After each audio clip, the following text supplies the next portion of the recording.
പരിശുദ്ധ പരമ ദിവ്യ കാരുണ്യത്തിന് നേരവും പുകഴ്ചയും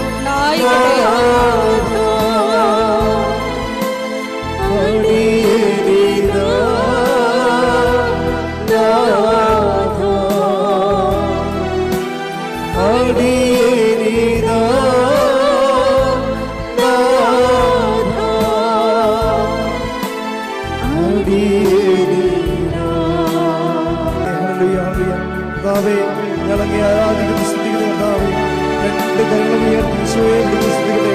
ഹല്ലേലൂയ ഹല്ലേലൂയ ഹല്ലേലൂയ. ദിനകാരൻ ഈശോയെ എല്ലാം മറന്നങ്ങേ ആരാധിക്കുന്ന സ്തുതികളെ. ഹല്ലേലൂയ ഈശോയെ നന്ദി നന്ദി നന്ദി കർത്താവേ. അമ്മേ പരിശുദ്ധയമ്മേ, അമ്മേ പരിശുദ്ധ അമ്മേ, ദൈവമാതാവേ, ദൈവമാതാവേ, കൃപാസനത്തിലൂടെ ഞങ്ങൾക്കും ഞങ്ങളുടെ ദേശത്തിനും അമ്മ മാധ്യസ്ഥം തേടിത്തന്ന എല്ലാ അനുഗ്രഹങ്ങൾക്കും കൃപകൾക്കും ഞങ്ങളിപ്പോൾ ഹൃദയം നിറഞ്ഞ നന്ദി പറയുന്നു. ഒരുമിച്ച് സ്തുതിക്കാം. Hallelujah hallelujah. ഞങ്ങളുടെ കുടുംബങ്ങൾക്ക് ലഭിച്ച എല്ലാ സംരക്ഷണത്തിനും, ലഭിച്ച സൗഖ്യത്തിന്, ജീവിതത്തിൽ ലഭിച്ച സന്തോഷത്തിന്, ബന്ധങ്ങൾക്ക് ലഭിച്ച ഉറപ്പിന്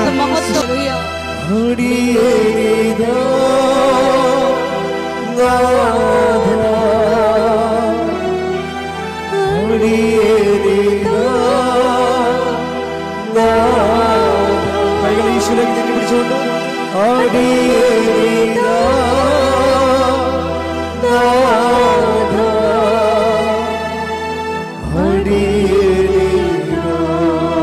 പീഡിതരുടെ ആശ്വാസവും പ്രവാചകന്മാരുടെ രാജ്ഞിയും വാഗ്ദാനത്തിന്റെ പേടകവും പ്രപഞ്ച പ്രകൃതിയുടെ മാതാവുമായ പരിശുദ്ധമ്മയുടെ ഭക്തി തിരുസഭയിൽ കൂടുതൽ പ്രചരിച്ച് ജീവിതത്തിന്റെ ദുരിത ദുരന്ത അവസ്ഥകളിൽ അകപ്പെട്ട് കഴിയുന്ന അനേകായിരം മക്കൾക്ക് ദൈവത്തിന്റെ സാന്നിധ്യവും സന്ധിപ്പും കൂടുതൽ അനുഭവിക്കുക വഴി ആത്മീയ വിശുദ്ധിയും ദൈവശക്തിയും കൈവരിക്കുവാൻ ഞങ്ങളുടെ കുടുംബങ്ങളെ ഇടയാക്കണമേ.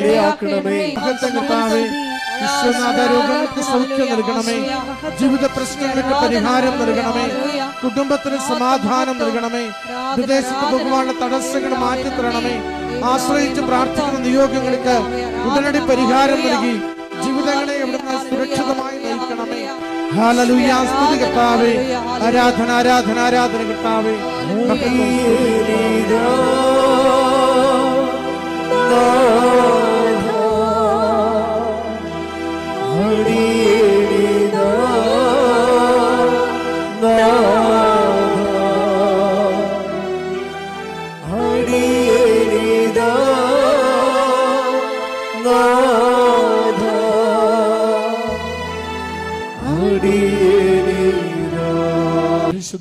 പരിശുദ്ധമേ, ജപമാല മാതാവേ, സകല കൃപാസനം പ്രാർത്ഥനകളോടും ചേർത്ത് ഞങ്ങളിപ്പോൾ പ്രാർത്ഥിക്കുന്ന ഈ സമൂഹത്തിന്റെ പ്രത്യേക നിയോഗവും അമ്മയുടെ പ്രത്യക്ഷീകരണത്തിന്റെ ഈ അനുഗ്രഹവേളയിൽ ഞങ്ങൾക്ക് സാധിച്ചു തരുവാൻ കനിയണമേ. ആമേൻ. ഒരുമിച്ച് സ്തുതിച്ച് പ്രാർത്ഥിക്കാം. ഹല്ലേലൂയ. സ്തുതി ആരാധന മഹത്വം കർത്താവേ, ഈ ആരാധനയുടെ സന്ദേശം നൽകി സഹായിക്കണമേ. അച്ഛനെ ശക്തിപ്പെടുത്തി അവിടുത്തെ ദൈവികമായ വെളിപാടുകളെ കൈമാറണമേ. രോഗങ്ങൾക്ക് സൗഖ്യം പ്രദാനം ചെയ്യണമേ, പ്രശ്നങ്ങൾക്ക് പരിഹാരം പ്രദാനം ചെയ്യണമേ. ആശ്രയിച്ച് പ്രാർത്ഥിക്കുന്ന നിയോഗങ്ങൾക്ക് അനുഗ്രഹം പ്രദാനം ചെയ്യണമേ. ഈശോയെ അവിടുന്ന് സ്പർശിക്കണമേ. ഈശോയെ ഹല്ലേലൂയ. സ്തുതി കർത്താവേ, ആരാധന മഹത്വം സ്തുതി സ്തുതി കർത്താവേ, ആരാധന മഹത്വം സ്തുതി ആരാധന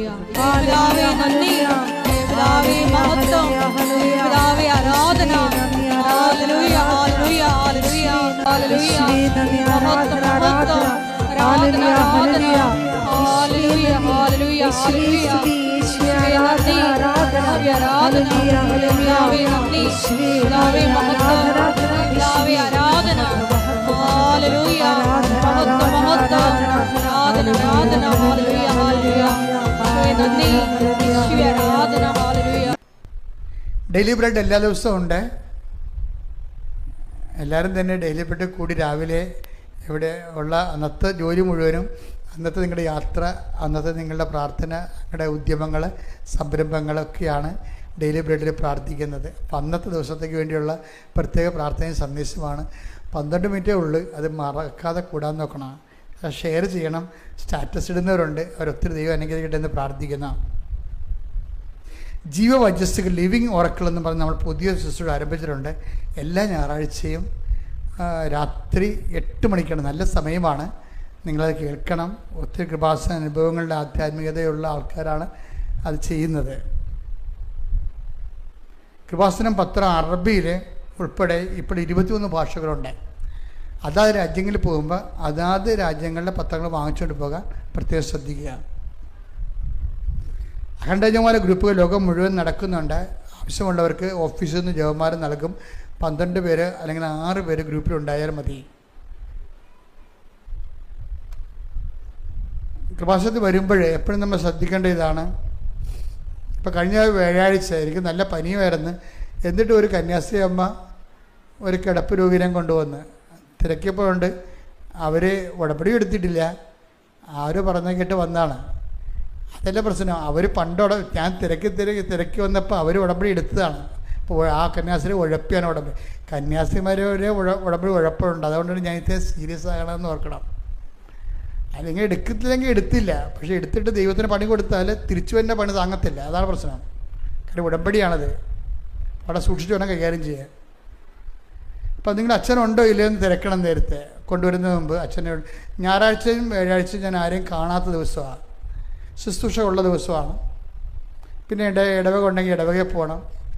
പിന്നെ വ്യാഴാഴ്ച എന്ന് പറഞ്ഞാൽ എൻ്റെ ഹിസ്റ്റോറിക്കൽ റിസർച്ചുമായിട്ട് ബന്ധപ്പെട്ട് പഠനയാത്ര ഉള്ളതാണ്. ഓരോ ദിവസവും ഓരോ സ്ഥലത്ത് പോകും, ഓരോ കാര്യങ്ങൾ. അപ്പോൾ ആ ഒരാഴ്ച പഠിച്ചതിന് ബാക്കിയുള്ളത് കിട്ടാൻ വേണ്ടി ഫീൽഡ് വർക്കിന് പോണതാണ്. പിന്നെ സമരം ഉണ്ടാവും. അപ്പോൾ തീരദേശവുമായിട്ട് ബന്ധപ്പെട്ട് നിൽക്കുന്ന കാരണം എപ്പോഴും സമരങ്ങളൊക്കെ ഉണ്ടാവും. അപ്പം അങ്ങനെ വ്യാഴാഴ്ച അതിനു വേണ്ടിയുള്ളതാണ്. അപ്പം അതുകൊണ്ട് വ്യാഴാഴ്ച ഞായറാഴ്ച ഒഴിച്ചാണ് വരേണ്ടത്. പിന്നെ അച്ഛൻ ഇവിടെ ഉണ്ടോ എന്ന് ചോദിക്കണം, വിളിച്ച് ചോദിക്കണം. 9447285400 നമ്പർ. 9447285400. ഉടമ്പടി എടുത്ത് വലിയ വലിയ സാക്ഷ്യങ്ങൾ കിട്ടിയിട്ട് സാക്ഷ്യം പറയാത്തവരുണ്ട്. അത് ഏറ്റവും വേഗം അവർ സാക്ഷ്യം പറയണമെന്ന് ഓർപ്പിക്കുന്ന ഉടമ്പടി ധ്യാനത്തിലൂടെ നമ്മൾ പൊതുവെ ഉദ്ദേശിക്കുന്നത്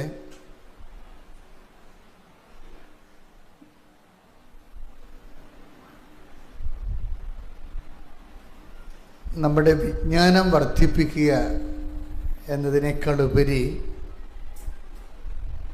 ഇതിൻ്റെ മെക്കാനിസം പഠിക്കുക എന്നുള്ളതാണ് ഉടമ്പടി ധ്യാനത്തിൻ്റെ ഒരു ഉദ്ദേശം.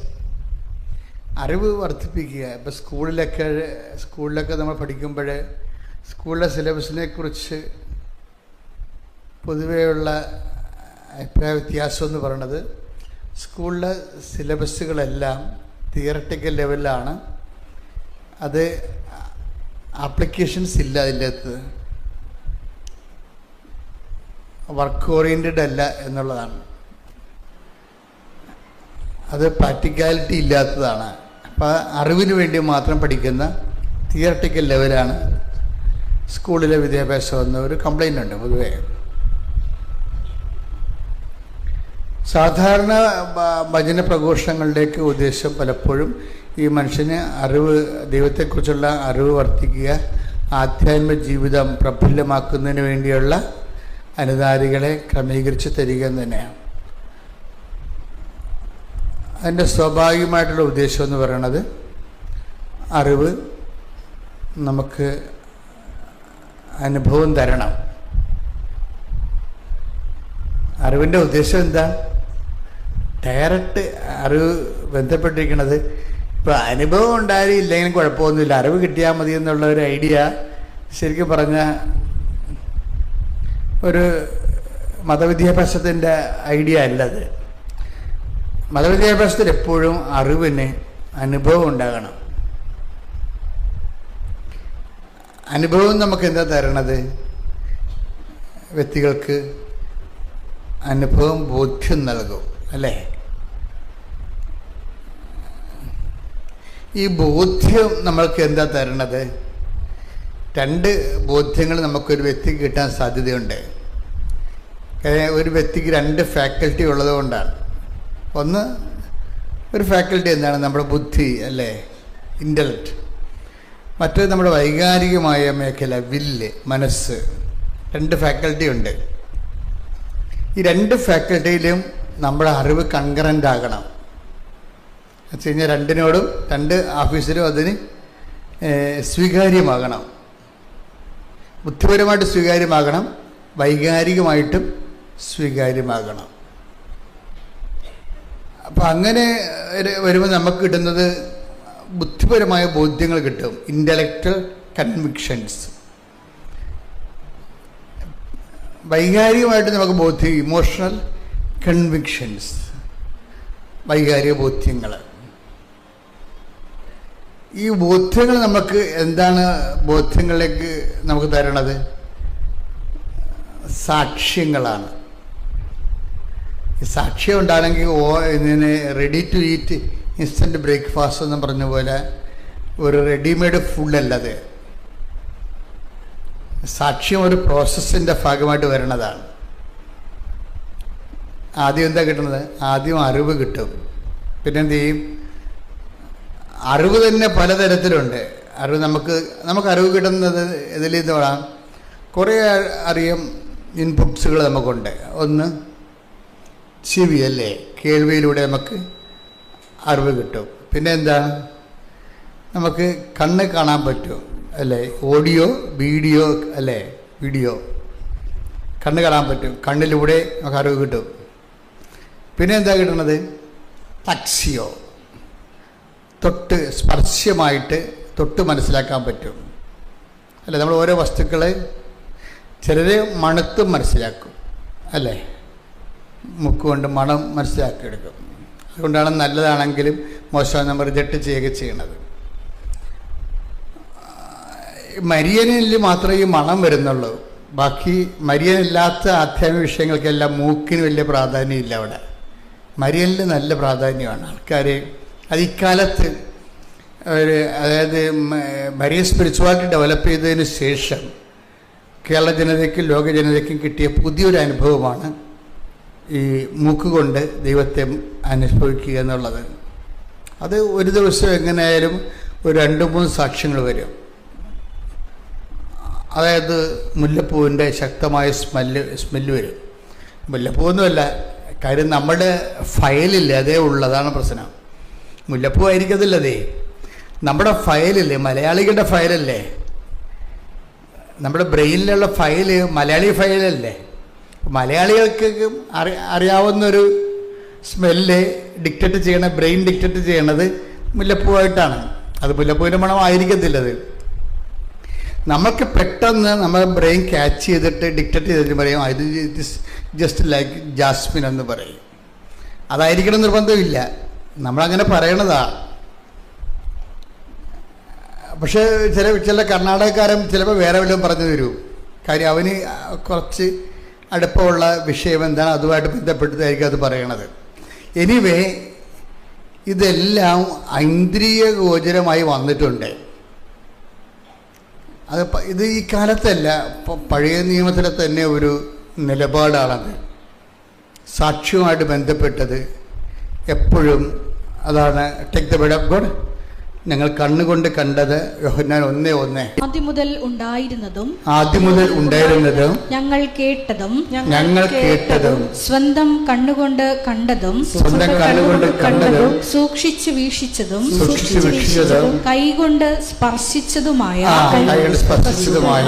ജീവന്റെ വചനത്തെ പറ്റി ഞങ്ങൾ അറിയിക്കുന്നു. ഞങ്ങൾ സാക്ഷ്യപ്പെടുത്തുന്നു. അതാണ് സംഭവം. അവിടെ മൂന്ന് ഫാക്കൽറ്റി വരുന്നുണ്ട്. എന്തൊക്കെയാണ്?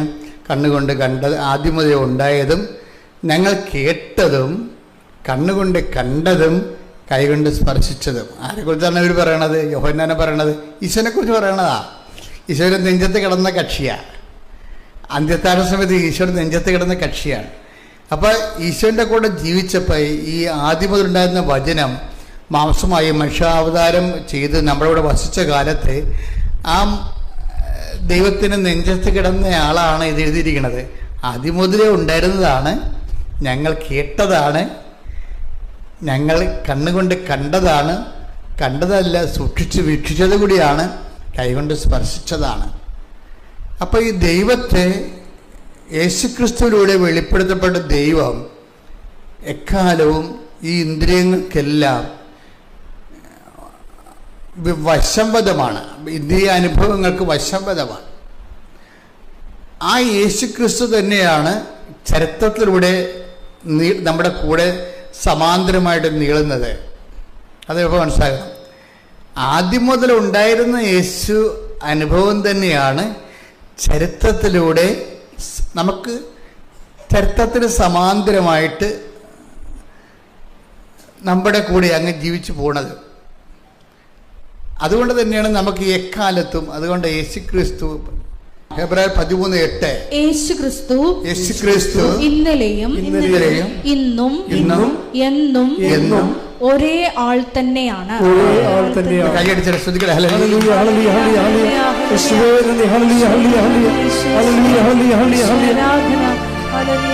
അപ്പൊ അതായത് ഭൂതകാലത്തിൽ നിന്ന് വർത്തമാനകാലത്തിൽ നിന്ന് കാര്യത്തിലൂടെ അങ്ങ് ഭാവിയിലേക്ക് ഇങ്ങനെ നീണ്ടുപോവുകയാണ്. അതാണ് ആദ്യം മുതലേ ഉണ്ടായിരുന്നതും ഞങ്ങൾ കേട്ടതും കണ്ണുകൊണ്ട് കണ്ടതും കൈകൊണ്ട് സ്പർശിച്ചതുമായ ജീവൻ്റെ വചനത്തെക്കുറിച്ച് ഞങ്ങൾ സാക്ഷ്യം നൽകുന്നു. അപ്പം ജീവൻ്റെ വചനം എങ്ങനെയാണ്?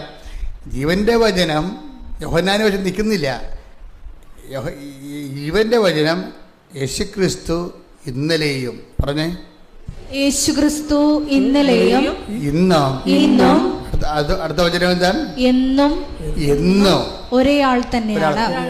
അതുകൊണ്ട് തന്നെ എന്നും ഇന്നും എന്നും ഇന്നലെയും ഇന്നും എന്നും യേശുവിനെ നമുക്ക് അനുഭവവേദ്യമാകുന്ന രീതിയിലാണ് ദൈവം രക്ഷാകരമായ സംഭവങ്ങളെ ക്രമീകരിച്ചിരിക്കുന്നത്. അതുകൊണ്ട് തന്നെയാണ് ഞാൻ പലപ്പോഴും നിങ്ങളോട് സംസാരിക്കുമ്പോഴേ ഇതിൻ്റെ മെക്കാനിസം പറയണത്. എങ്ങനെയാണ് ദൈവത്തെ അനുഭവിക്കുന്നത്? അവർ അറിവിൻ്റെ തലത്തിൽ നിർത്താതെ എല്ലാത്തിനും ഇങ്ങനെ അപ്ലൈഡ് പറയും. അപ്ലൈഡ് തിയോളജി, അപ്ലൈഡ് അനുഭവ ദൈവശാസ്ത്രം പറയും.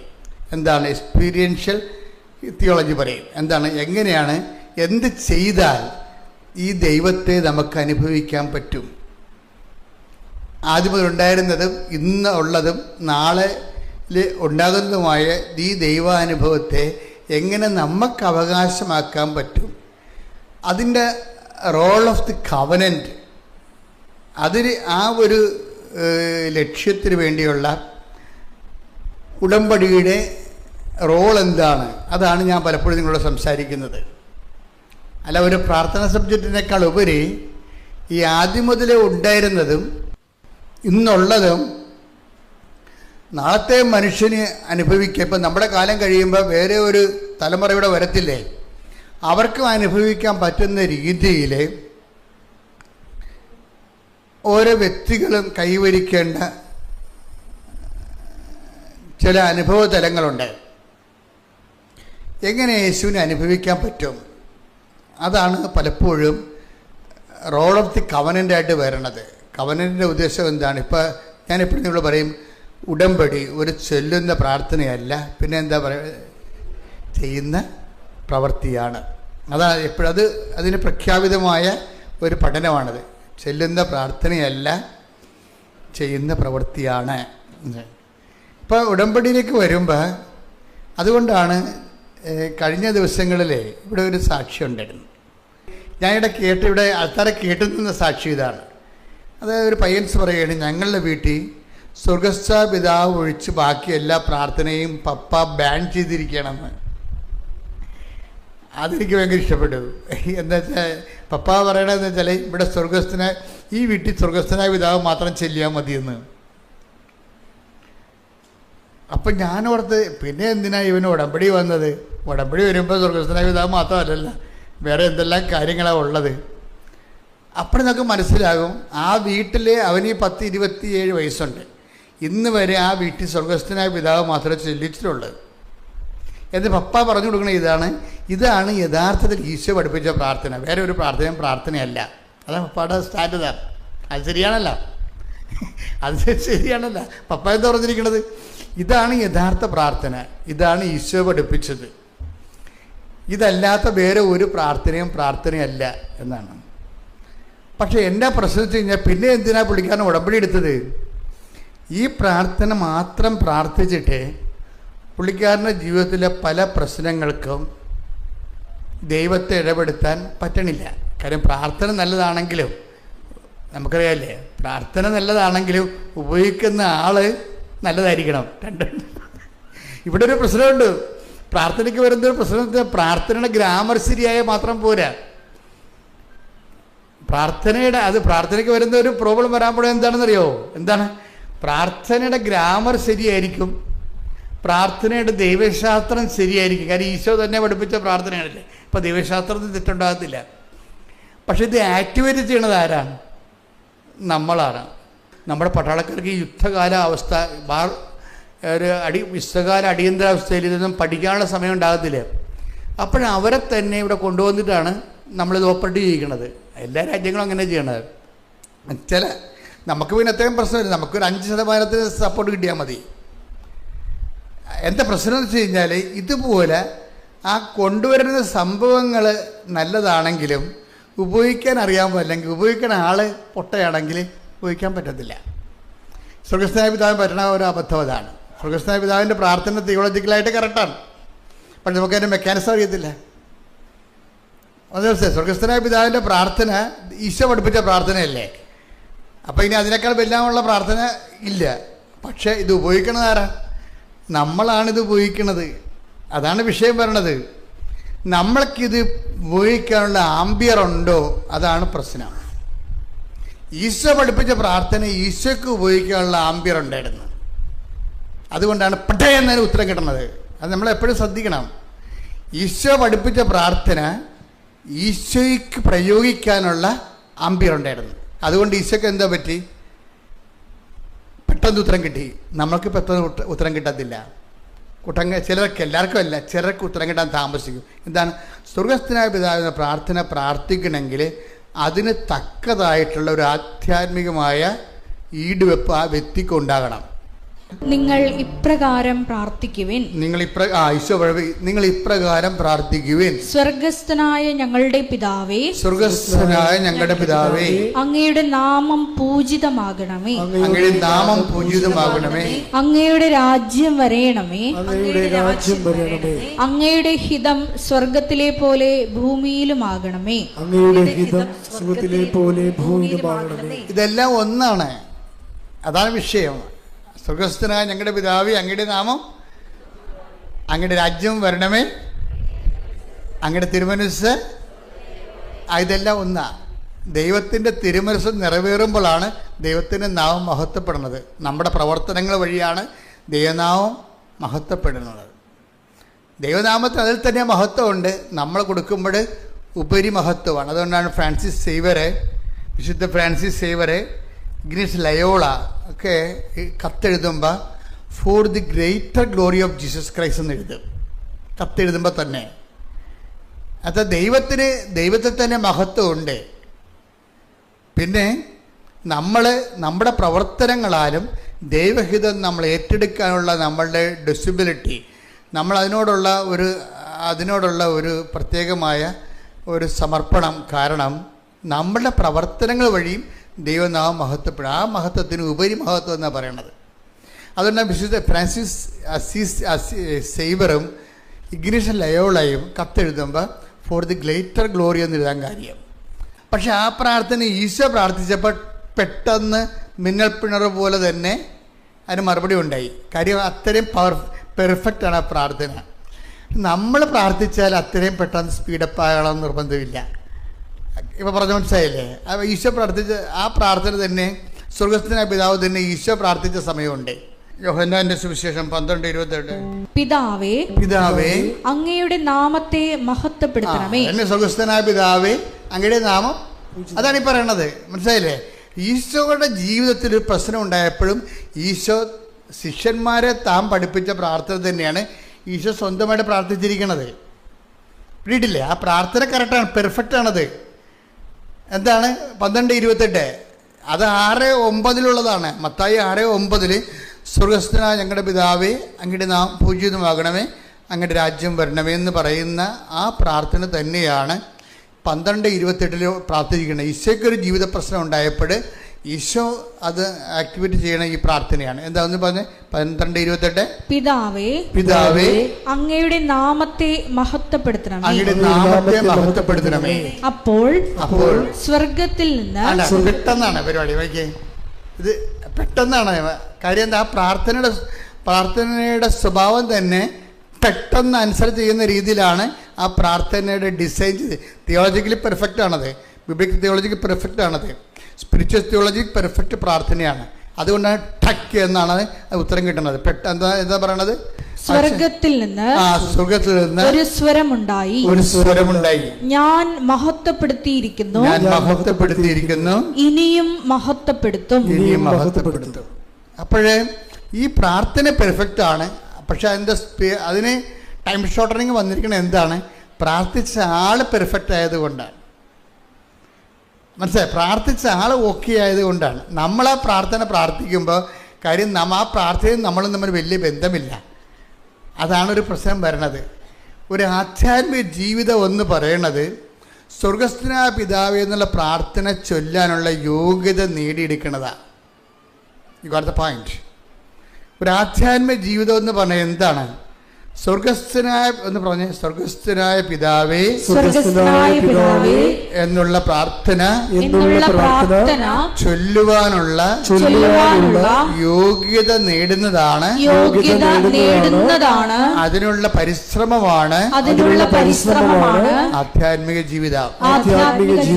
ഇടിപ്പായിട്ട് പെട്ടെന്ന് ഇടിപെട്ട് പോലെ സ്വർഗസ്ഥനായ പിതാവിൻ്റെ പ്രാർത്ഥന ചൊല്ലിയാൽ ദൈവത്തെ വെളിപ്പുറത്ത് നിർത്താൻ പറ്റുന്ന രീതിയിൽ എൻ്റെ ജീവിതത്തെ പുനഃക്രമീകരിക്കണമേ. അപ്പം ജീവിതം ഈ കാര്യത്തിൽ ഈശോയുടെ ഗുണമെന്ന് പറയുന്നത് നന്മ വന്നാലും തിന്മ വന്നാലും ഈശോ നന്മയായിട്ട് മാത്രമേ കണക്കാക്കത്തുള്ളൂ. അതാണ് ഈശോയുടെ ഒരു സമീപനം.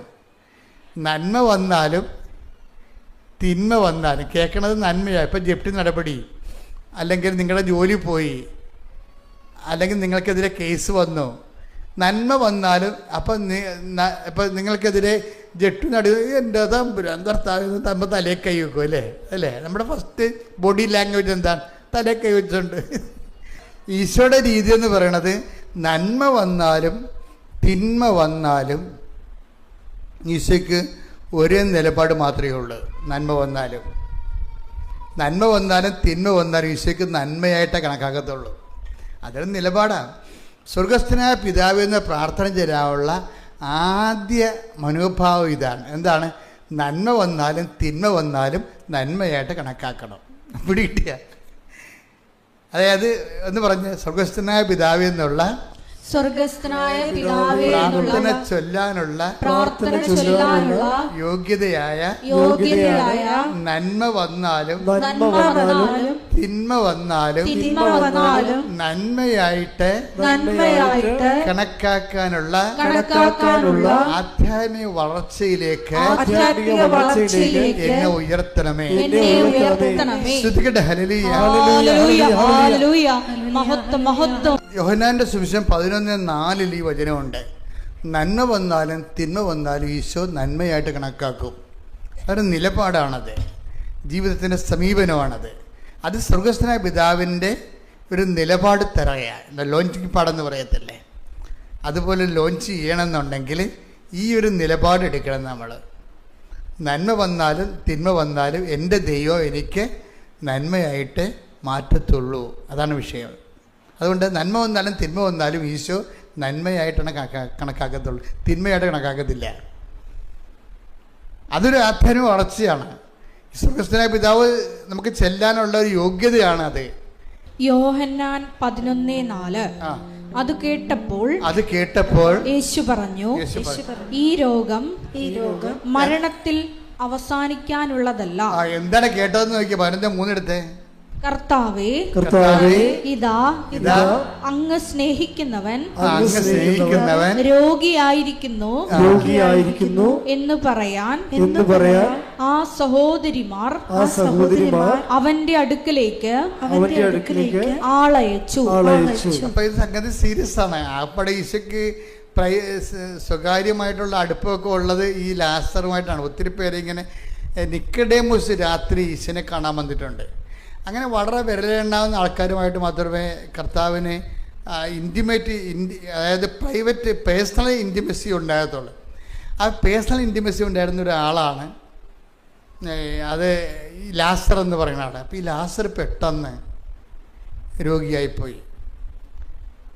സത്യം പറഞ്ഞാൽ ലാസർ രോഗിയാണെന്ന് പറയുമ്പോൾ തന്നെ ലാസർ മരിച്ചു പോയായിരുന്നു. പക്ഷേ പറഞ്ഞ ആളിനെ അറിയത്തില്ല ആൾ മരിച്ചു പോയെന്ന്. അവർക്ക് ഇന്നലെ അയാൾ വീട്ടിൽ നിന്ന് ഇറങ്ങിയപ്പോൾ കിട്ടിയ ന്യൂസാണ് രോഗിയാണെന്നുള്ളത്. പക്ഷേ ഒരു 24 മണിക്കൂർ കഴിഞ്ഞില്ലേ, അതിനുള്ള ആൾ മരിച്ചു. അപ്പം കർത്താവിനറിയാം, കേട്ടപ്പോൾ തന്നെ മനസ്സിലായി ആൾ മരിച്ചു എന്ന്. പക്ഷേ ആ തിന്മയുള്ള സംഭവം, മരണം അല്ലെ രോഗം എന്ന് പറഞ്ഞാൽ തിന്മയുള്ള ന്യൂസ് കേൾക്കുമ്പോഴേ കർത്താവിൻ്റെ ഫസ്റ്റ് റെസ്പോണ്ട് എന്താ നോക്കിയേ? ഈ രോഗം മരണത്തിൽ അവസാനിക്കാനുള്ളതല്ല. പ്രത്യുത ദൈവത്തിന്റെ മഹത്വത്തിനും അതുവഴി ദൈവപുത്രൻ മഹത്വം പ്രാപിക്കുന്നതിനും വേണ്ടിയുള്ളതാണ്.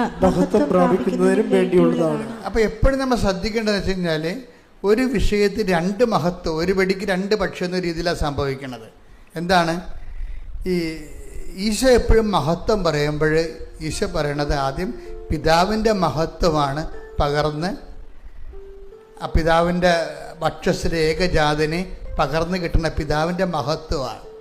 അപ്പം അതുകൊണ്ട് തന്നെ ഈ മഹത്വം എന്ന് വെച്ചാൽ ഇപ്പം ലാസർ പെട്ടെന്ന് പരിശുദ്ധാത്മാവ് ഇവർ ഈ പിതാവും പുത്രനും പരിശുദ്ധാത്മാവും ഒന്ന് തന്നെയാണല്ലോ, സത്തയിൽ ഏകമാണ്. അതുകൊണ്ട് തന്നെ ഇൻ്റർ കണക്റ്റഡ് ആയത് കാരണം ആ പരിശുദ്ധാത്മാവ് പുത്രനോട് അപ്പം തന്നെ കൊടുക്കും, ഇയാളെ എഴുന്നേൽപ്പിക്കാൻ നിനക്ക് കഴിയും.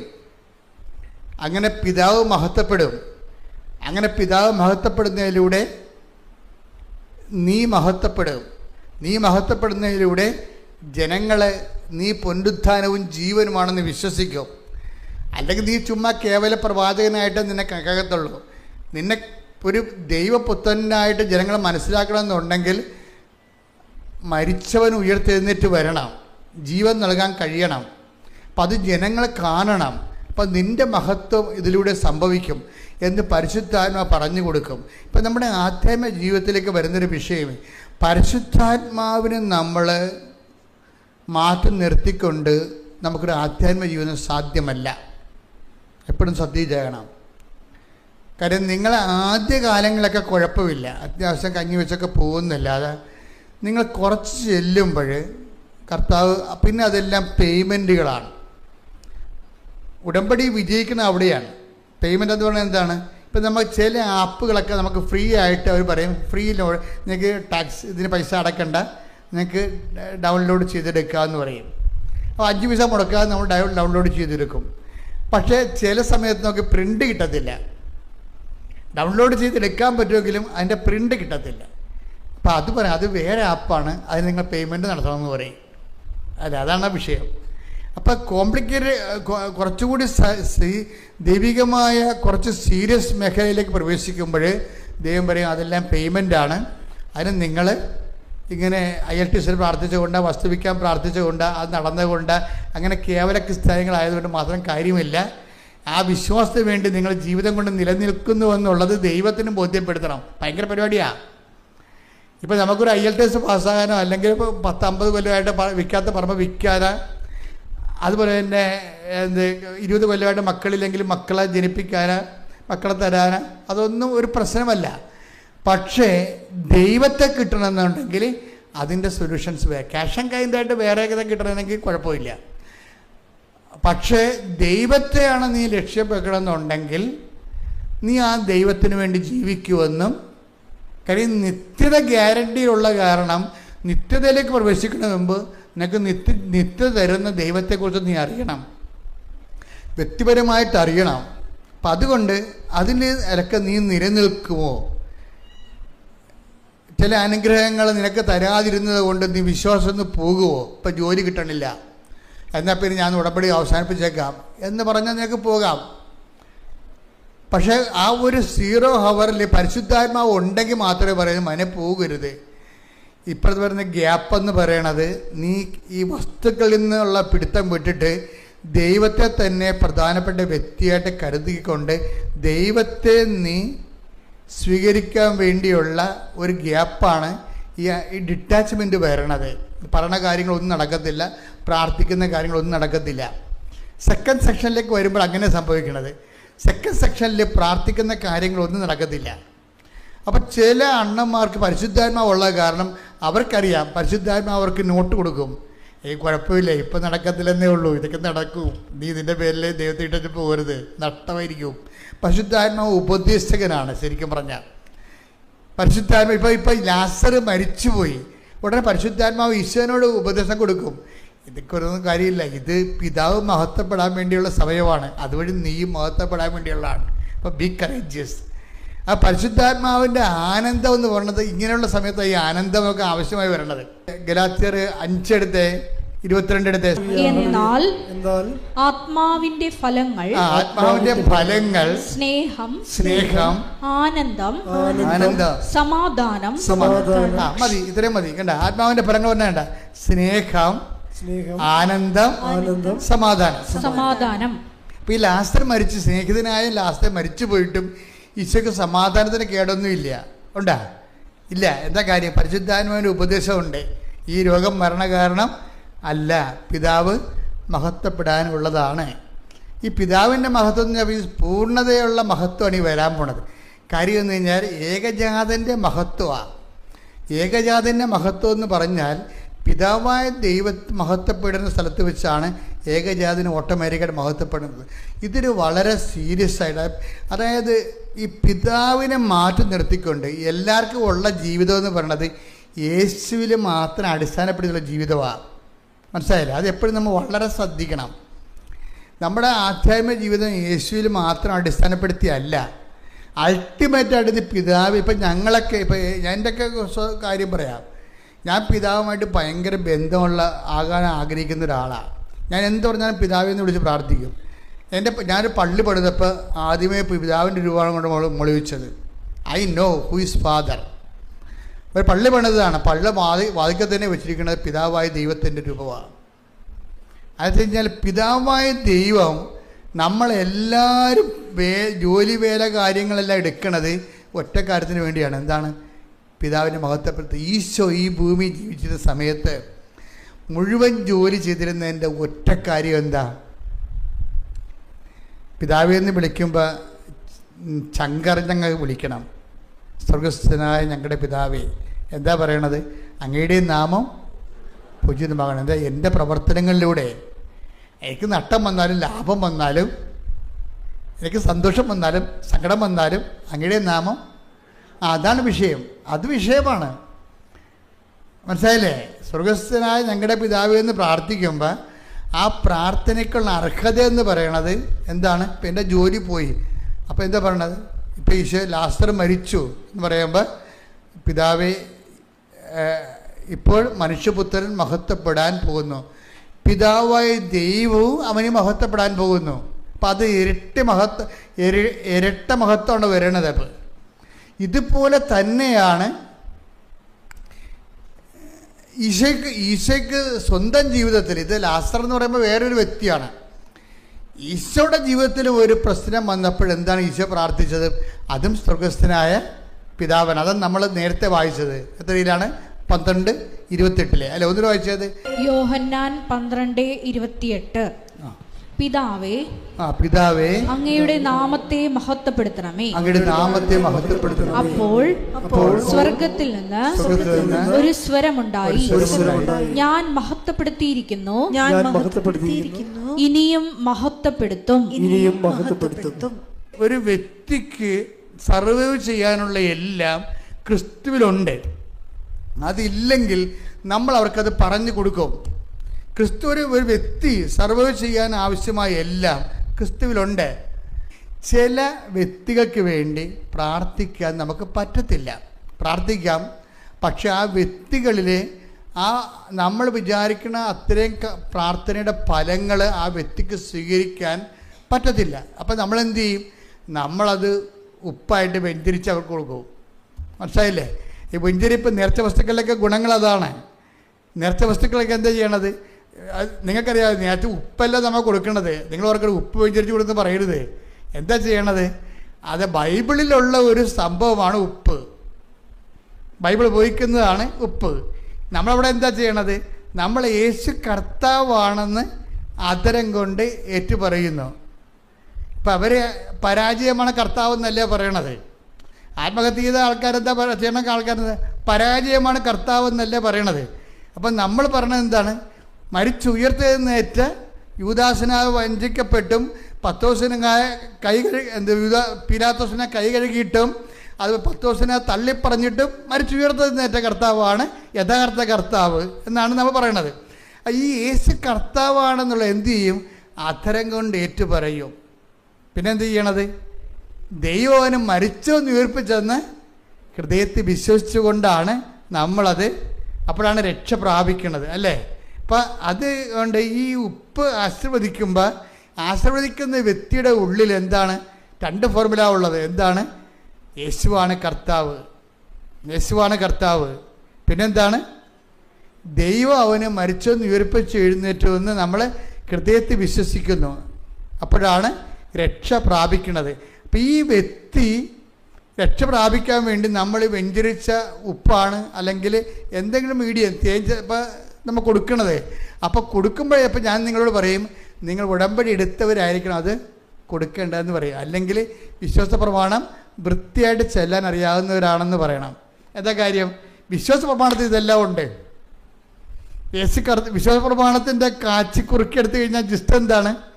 ഈ റോമ 10:9 എന്താണ്? യേശു കർത്താവാണ്, ദൈവനെ മരിച്ചവരെന്ന് ഉയർത്തെഴുന്നേൽപ്പിച്ചു എന്ന് നമ്മൾ വിശ്വസിക്കുമ്പോഴാണ് രക്ഷ പ്രാപിക്കുന്നത്. അപ്പോൾ വിശ്വാസ പ്രമാണം ചെല്ലണമെങ്കിൽ കപ്പാസിറ്റി വേണം. അല്ലാതെ പണ്ട് കാരിക്കസിൽ പഠിച്ചാണെന്ന് പറഞ്ഞിട്ട് കാണാതെ ഈ താറാവ് കൊക്കണ പോലെ പറഞ്ഞ് വർക്കൗട്ട് ചെയ്യത്തില്ല. ഇവിടെ എന്താ പ്രശ്നം വെച്ച് കഴിഞ്ഞാൽ ഇതൊന്നും ആക്ടിവേറ്റ് ഇതെല്ലാം പഠിപ്പിച്ചു കൊടുത്തൊന്നല്ലാതെ ഇതെങ്ങനെയാണ് ഉപയോഗിക്കണമെന്ന് പഠിപ്പിച്ചു കൊടുത്തിട്ടില്ല. അവിടെ വിഷയം ഞാൻ അച്ഛനായ കാലം മുതലേ ചെല്ലണ ഒരു ഇൻസ്ട്രുമെൻ്റാണ്, ഉപയോഗിക്കുന്നതാണ്. ഈ ഒരുമാതിരിപ്പെട്ട എല്ലാ വിഷയവും വിശ്വപ്രമാണത്തിൽ നിൽക്കും. എന്താ കാര്യം? ഇതിൻ്റെ അകത്തുള്ള TMD ഭയങ്കരമാണ്. ഇതിനെ ഘടിപ്പിച്ചിരിക്കുന്ന അണുബോംബെന്ന് പറയുന്നത് രക്ഷാസ്ഫോടനം നടത്തിയ അണുബോംബ് ഘടിപ്പിച്ചിരിക്കുന്നത്. എന്താണ്? യേശു കർത്താവാണെന്ന് അതരം കൊണ്ട് ഏറ്റു പറയുന്നു. രണ്ടാമത്തെ എന്താണ്?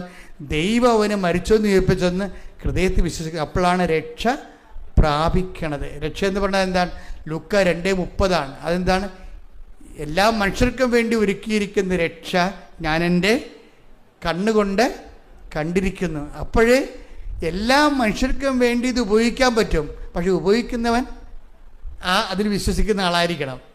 പിടിയ എല്ലാ മനുഷ്യർക്കും വേണ്ടി ഉപയോഗിക്കാൻ പറ്റും ഇത്, പക്ഷെ ഉപയോഗിക്കുന്ന ആൾ കറക്റ്റായിരിക്കണം.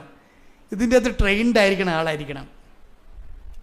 അല്ലാതെ വിശ്വാസപ്രമാണം പകുതി ചെല്ലിക്കുമ്പോൾ മറന്നു പോകും. ഒന്ന് ചെല്ലിയത്ത് നോക്കിയേ. ചിലരോട് ഞാൻ നിങ്ങൾ ആ വിശ്വാസപ്രമാണം ചെല്ലാൻ പറഞ്ഞു, തപ്പിത്തുടങ്ങി എൻ്റെ അച്ഛൻ മറന്നുപോയെന്ന് പറയും. അതാ വിശ്വാസപ്രമാണം മറന്നുപോയത് തന്നെയല്ല പ്രശ്നം, അതിനെക്കുറിച്ച് ഒരു ഐഡിയ അയാൾക്കില്ല. അയാൾ പണ്ടത്തെ എന്തോ പ്രാർത്ഥന പോലെ പ്രാർത്ഥിച്ച് വെച്ചിരിക്കുകയാണ്. അതല്ല, ഇതിപ്പോൾ മൊത്തം അണുപോകുമ്പോൾ ഇത് ഇടുന്ന സ്ഥലത്ത് അങ്ങോട്ട് അവിഞ്ഞു പോയുള്ളൂ. നൈസൻ സുനദോസ് വെച്ച് ചെയ്താൽ ഒന്നാമത്തെ, രണ്ടാമത്തെ അല്ല, ഒന്നാമത്തെ നൈസൻ സുനദോസിൽ വെച്ച് പിതാക്കന്മാർ 418 പിതാക്കന്മാർ ഒരുമിച്ച് കൂടി പരിശുദ്ധാത്മാവിൽ നിറഞ്ഞ് മാസങ്ങളോളം പ്രാർത്ഥിച്ച് ചർച്ച ചെയ്തിട്ടാണ് ഈ വിശ്വാസ പ്രമാണം ക്രോഡീകരിച്ചിരിക്കുന്നത്. ഇന്ന് വരെ അത് മാറ്റിയിട്ടില്ല. അടിസ്ഥാന അപ്പോസ്തലിക സഭയിലെല്ലാം ഇത് തന്നെയാണ് പറയണത്. ഓർത്തഡോക്സിലും ചില ഈ പ്രകാശത്തു നിന്നുള്ളതും പുത്രരിൽ നിന്നുള്ള ചെറിയ ഡിവിഷൻസ് വരുത്തി എന്നുള്ളല്ലാതെ അതിൻ്റെ പ്രധാനപ്പെട്ട ഘടകങ്ങൾക്കൊന്നും മാറ്റം ഉണ്ടായിട്ടില്ല. അപ്പോൾ അത് വെച്ച് കഴിഞ്ഞാൽ അത്രയും പവർഫുള്ളാണ് വിശ്വാസ പ്രമാണം. അപ്പോൾ വിശ്വാസ പ്രമാണം അപ്പോസ്തലന്മാരുടെ കാലത്ത് തന്നെ ഡെവലപ്പ് ചെയ്ത് വന്നതാണ്. പിന്നീട് ആരിനിസോ മോണോഫിസിസോ ഒക്കെ പോലെയുള്ള കുറച്ച് ഏകദൈവതാവാദമൊക്കെ കഴിഞ്ഞപ്പോഴാണ് അപ്പോസ്തലന്മാർ ഡെഫിനിഷൻ വെച്ചത്. അതിനെ ഡിഫൈൻ ചെയ്യാൻ വേണ്ടിയാണ് പിന്നീട് കുറച്ച് കാര്യങ്ങൾ കുർബാനയ്ക്ക് നമ്മൾ ഇരട്ടി പറയാൻ നമ്മുടെ വിശുദ്ധ പ്രമാണം അല്ല കുർബാനയ്ക്ക് വായിക്കുന്നത്, അത് നൈസൈൻ ക്രീഡ വായിക്കുന്നത്. അപ്പം അതുകൊണ്ട് വിശുദ്ധ പ്രമാണം വായിക്കുമ്പോൾ അത് പറയുമ്പോൾ അതിന് തക്ക പിതാവിനുള്ള സ്നേഹം ഉണ്ടാകണം. എന്താ കാര്യം? പിതാവാണ് ആദ്യത്തെ ആൾ അതിൻ്റെ അകത്ത്, അല്ലേ? വിശ്വപ്രമാണം ആകാശത്തിൻ്റെയും ഭൂമിയുടെയും സൃഷ്ടാവും സർവശക്തനുമായ പിതാവും ഞങ്ങൾ വിശ്വസിക്കുന്നുണ്ട്. അതൊക്കെ പിതാവ് തന്നെ കണ്ടില്ലേ? ഇപ്പോൾ വിശ്വാസ പ്രമാണത്തിൻ്റെ പ്രശ്നം ഇതിൻ്റെ അകത്ത് പിതാവ് വരുന്നുണ്ട്, പുത്രൻ വരുന്നുണ്ട്, പരിശുദ്ധാത്മാവ് വരുന്നുണ്ട്. അതുകൊണ്ട് തന്നെ ഇതിൻ്റെ അടിത്തറ ഒരു വീട് കെട്ടണ മുമ്പ് അതിൻ്റെ വാനം കുഴിച്ച് നല്ല അടിത്തറ കിട്ടിയിട്ടാണ് നമ്മൾ അടുത്ത പ്രാർത്ഥന. അതുകൊണ്ട് ഉടമ്പടിയിൽ ആദ്യം വിശ്വാസ പ്രമാണം ചെല്ലണം നമ്മൾ, അല്ലേ? അത് കഴിഞ്ഞിട്ടാണ് 7 സ്വർഗസ്ഥനായതും 7 നന്മ നിറഞ്ഞവരെയും ചെല്ലണത്. ആദ്യം അടിത്തറ ഇടും. അടിത്തറ ഇടുമ്പോൾ ഉള്ള പ്രശ്നമെന്ന് പറയണത് വിശ്വാസ പ്രമാണം ചെല്ലുമ്പോൾ ദൈവം നിൻ്റെ മുഖത്ത് നോക്കിയിട്ട് പറയണ്ട നീ ചെല്ലിയിട്ട് കാര്യമൊന്നുമില്ലെന്ന് ആദ്യകാരി പറയും ചെയ്യും. അതാണ് കുഴപ്പം. നിത്യത വരെ പോകേണ്ട ഒരു യാത്രക്കാരിയാണ്, എന്നും ദൈവത്തിൻ്റെ കൂടെ ജീവിക്കേണ്ട ഒരാളാണ്. അത് ചെല്ലണമെന്ന് പറയുമ്പോൾ അതിൻ്റെ TMD ടൺ കണക്കിന് ഭാരമുള്ളതായി മാറും. പത്രോസിന് ഈ വിഷയത്തെക്കുറിച്ചൊക്കെ, പത്രോസാണല്ലോ ഈ വിശ്വാസ പ്രമാണത്തിൻ്റെ ആണിക്കല്ലുണ്ടാക്കിയത്. പത്രോസാണ് വിശ്വാസ പ്രമാണത്തിൻ്റെ ആണിക്കല്ലുണ്ടാക്കിയത്. അങ്ങേർക്കറിയാം, യോഹന്നാൻ അല്ല ശരിക്കും പറഞ്ഞാൽ, ഞങ്ങളും പത്രോസാ പറയണത് ഞങ്ങളും അവൻ്റെ കൂടെ മറുരൂപം മലയിൽ ഉണ്ടായിരുന്ന ആളാണ്. അപ്പം രൂപാന്തരം എന്താണ്? പിതാവായ ദൈവത്തിൽ നിന്ന് കേട്ടോ പിതാവായ ദൈവത്തിൽ നിന്ന് ബഹുമാനവും മഹത്വവും അവൻ സ്വീകരിച്ചു. ഇവൻ എന്റെ പ്രിയപുത്രൻ, ഇവനിൽ ഞാൻ പ്രസാദിച്ചിരിക്കുന്നു. പത്രോസ് എന്താണ് കണ്ടത്? പിതാവായ ദൈവത്തിൽ നിന്ന് പറഞ്ഞേ, പിതാവായ ദൈവത്തിൽ നിന്ന് മഹത്വവും ബഹുമാനവും അവൻ സ്വീകരിച്ചു. ഈശോ സ്വീകരിച്ചു. പറഞ്ഞോളൂ. ഇവൻ എന്റെ പ്രിയപുത്രൻ, ഇവനിൽ ഞാൻ പ്രസാദിച്ചിരിക്കുന്നു എന്ന സ്വരം മഹിമ പ്രാഭവത്തിൽ നിന്ന് അവന്റെ അടുത്ത് വരികയും ചെയ്തു. അപ്പോൾ ഇത് പത്രോസ് നേരിട്ട് കണ്ടതാണ്. കാര്യം കർത്താവിൻ്റെ മഹത്വം മുഴുവൻ ഏകജാതൻ്റെ മഹത്വമാണ്. പിതാവായ ദൈവത്തിൻ്റെ മഹത്വം ഈശോയിലേക്ക് വന്നതാണെന്ന് കണ്ടു. ഈശോയിലേക്ക് വന്നത് കൊണ്ടാണ് പത്രോസ് പിന്നീട് രക്ഷയുടെ ഫോർമുല ഉണ്ടാക്കിയപ്പോൾ പത്രോസ് പറഞ്ഞത് മറ്റൊരുവരിലും ഇനി രക്ഷയില്ല. കാര്യം മഹത്വം ഞങ്ങൾ കണ്ടത് ഇവൻ്റെ അടുത്തേക്ക് വരണമാണ് കണ്ടത്. പിതാവായ ദൈവത്തിൻ്റെ മഹത്വം ഇവൻ്റെ അടുത്തേക്ക് വരുന്നതാണ് ഞങ്ങൾ കണ്ടത്. വേറെ ആരുടെ അടുത്തേക്കും വന്നിട്ടില്ല, വന്ന ചരിത്രവുമില്ല. അപ്പം അതുകൊണ്ട് ഇവനാണ് ദൈവത്തിൻ്റെ സ്വീകാര്യൻ. കാര്യം ഇവന് പ്രസാദിച്ചിരിക്കണം എന്നല്ലേ പറയണത്. അതാണ് പക്ഷേ മോസസിൻ്റെ അടുത്ത് വന്നെങ്കിലും, മോസസിനെ പ്രസാദിച്ചെന്ന ദാവീദിൻ്റെ അടുത്ത് വന്നെങ്കിലും ഇവൻ എൻ്റെ പ്രിയ പുത്രനാണെന്ന് ഇവന് പ്രസാദിച്ചിരിക്കണമെന്ന അംഗീകാര മുദ്ര കൊടുത്തിട്ടില്ല. ഈ അംഗീകാര മുദ്ര ഭയങ്കര സീരിയസാണ്. അതുകൊണ്ടാണ് യോഹന്നാന് അതിനെക്കുറിച്ചൊരു ഐഡിയ ഉണ്ട്. എന്താ കാര്യം? ലോകത്തിൻ്റെ പാപങ്ങൾക്ക് പരിഹാരമായിട്ട് ഈശോ ബലിയർപ്പിച്ചാൽ അതിന് പരിഹാരം കിട്ടും. അതാണ് ഈശോ തന്നെ പറയുന്നുണ്ടത് പരിശുദ്ധാത്മാവിൽ. പിതാവ് ദൈവം എന്നിൽ അംഗീകാരം. യോഹന്നാൻ 6:27 നശ്വരമായ അപ്പത്തിനു വേണ്ടി അധ്വാനിക്കാതെ. ഇതാ വിഷയം നോക്കിയേ, നിത്യതയുമായി ബന്ധപ്പെട്ട വിഷയം വരണത്. നശ്വരമായ അപ്പത്തിനു വേണ്ടി അധ്വാനിക്കാതെ മനുഷ്യപുത്രൻ തരുന്ന നിത്യജീവന്റെ അനശ്വരമായ അപ്പത്തിനു വേണ്ടി അധ്വാനിക്കുവിൻ. എന്തെന്നാൽ പിതാവായ ദൈവം അവന്റെ മേൽ അംഗീകാര മുദ്ര വച്ചിരിക്കുന്നു. അനശ്വരമായ അപ്പത്തിനു വേണ്ടി, നിത്യതയ്ക്ക് വേണ്ടി അന്വേഷിക്കുന്നവന് ഈശോയാണ് അംഗീകാര മുദ്രയുള്ള ഒരേ ഒരു രക്ഷകൻ. ഇതറിയാവുന്നത് യോഹന്നാനെ ഇതിനെ കൃത്യമായിട്ട് അറിയാം. അതുകൊണ്ടാണ് പിതാവിൻ്റെ ഏകജാതൻ്റെ മഹത്വം എന്നൊക്കെ അദ്ദേഹം പറയും. പിതാവിനെ കണക്ട് ചെയ്താണ് പിന്നീട് ഈ യോഹന്നാനും പത്രോസുമാണ് ഇവരെ രണ്ടുപേരും മറുരൂപമലയിൽ ഉണ്ടായിരുന്ന ആൾക്കാരാണ്, രൂപാന്തരീകരണ സമയത്ത് ഉണ്ടായിരുന്നതാണ്. ആ യോഹന്നാൻ 1:14 വായിച്ച്, വചനം മാംസമായി നമ്മുടെ ഇടയിൽ വസിച്ചു, അവന്റെ മഹത്വം നമ്മൾ ദർശിച്ചു, കൃപയും സത്യവും നിറഞ്ഞതും പിതാവിന്റെ ഏകജാതന്റേതുമായ മഹത്വം. അപ്പൊ ഈശോയുടെ മഹത്വത്തിന്റെ പേരില് വന്നിരിക്കുന്ന ഫീച്ചേഴ്സിന് വ്യത്യാസമുണ്ട്. മഹത്വം പലതുണ്ട്. യോഹന്നാനി എപ്പോഴുള്ള കുഴപ്പം, എന്ത് പറഞ്ഞാലും സത്യവും മിഥ്യവും എന്ന് പറയും. I am the real bread, ഞാൻ ജീവൻ്റെ അപ്പം, യഥാർത്ഥ അപ്പമാകുന്നു, ഞാൻ യഥാർത്ഥ പാനീയമാകുന്നു. അപ്പം ഇങ്ങനെ എന്ത് പറഞ്ഞാലും ഈശോയെ സംബന്ധിച്ച് വരുമ്പോൾ ഈശോ റിയലും മറ്റുള്ളത് ഫാൾസുമായിട്ടേ പറയത്തുള്ളൂ. അത് യോഹന്നാൻ്റെ ക്രിസ്തു അനുഭവമാണ്. യോഹന്നാൻ ക്രിസ്തുവിൻ്റെ കൂടെ നടന്നപ്പോൾ മനസ്സിലായതാണ്, ക്രിസ്തുവിനെ കണ്ടെത്തി കഴിഞ്ഞാൽ പിന്നെ എല്ലാം ഫാൾസാണെന്ന് യോഹന്നാൻ പറയും. അങ്ങനെ സത്യം എന്നുള്ള വാക്ക് എക്സ്ട്രാ ചേടി വെക്കും. Read it again. ശ്രുതികട ഹല്ലേലൂയ. വചനം മാംസമായി നമ്മുടെ ഇടയിൽ വസിച്ചു, അവന്റെ മഹത്വം നമ്മൾ ദർശിച്ചു, കൃപയും സത്യവും നിറഞ്ഞതും പിതാവിന്റെ ഏകജാതന്റേതുമായ മഹത്വം. പിതാവിന്റെ ഏകജാതന്റെ മഹത്വം എന്ന് പറയുന്നത് എന്താണ്? കൃപയും സത്യവും നിറഞ്ഞതാണ്. അതുകൊണ്ട് എന്താ പറഞ്ഞാൽ ഈ കൃപയും സത്യവും നിറയാത്ത ബാക്കിയെല്ലാം ഫാൾസ് ആണെന്ന് യോഹന്നാൻ സ്റ്റേറ്റ് ചെയ്യുകയാണ്.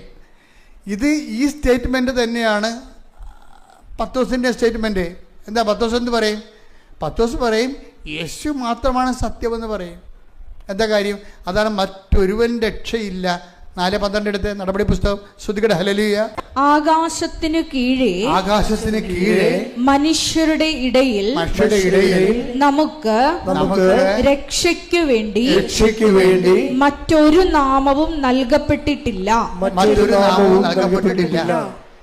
അപ്പൊ മറ്റൊരു നാമവും നൽകപ്പെട്ടിട്ടില്ല എന്നതിന്റെ കൂടെ വായിക്കണം, പിതാവായ ദൈവം എനിക്ക് അംഗീകാരം മുദ്ര ചാർത്തിയിരിക്കുന്നു. മറ്റൊരു നാമവും രക്ഷയ്ക്ക് വേണ്ടി നിത്യതയ്ക്ക് വേണ്ടി നൽകപ്പെട്ടില്ല എന്നതിൻ്റെ കൂടെ വായിക്കണം, പിതാവായ ദൈവത്തിൻ്റെ മഹത്വവും സത്യവും കൃപയും നിറഞ്ഞ മഹത്വം എന്ന്. അപ്പം സത്യവും കൃപയും നിറഞ്ഞ മഹത്വം യേശുക്രിസ്തുവിൻ്റെത് എന്നുള്ളത് എന്തിനുള്ളതാണ്? നിത്യതയ്ക്ക് വേണ്ടി നമുക്ക് നൽകിയിരിക്കുന്ന ദൈവത്തിൻ്റെ രക്ഷയുടെ നാമമാണ്. അതാണ് ശ്രീയേശു നാമം, രക്ഷയുടെ നാമം. ശ്രുതികട ഹല്ലേലൂയ. മറിയം കാനായിൽ കല്യാണത്തിൽ വെച്ച് ആവശ്യപ്പെട്ടത് എന്താണ്? പിതാവേ, അങ്ങയുടെ പുത്രനെ മഹത്വപ്പെടുത്തണമേ. ഇത് തന്നെയാണ് ഈശോ പ്രാർത്ഥിച്ചത്. 12:28 ഈശോൻ്റെ പ്രാർത്ഥിച്ച പിതാവേ, അങ്ങേ നാമത്തെ മഹത്വപ്പെടുത്തണമേ. അപ്പം പിതാവിൻ്റെ നാമത്തെ മഹത്വപ്പെടുത്തുക വഴി ഏകജാതൻ്റെ നാമം മഹത്വപ്പെടണം.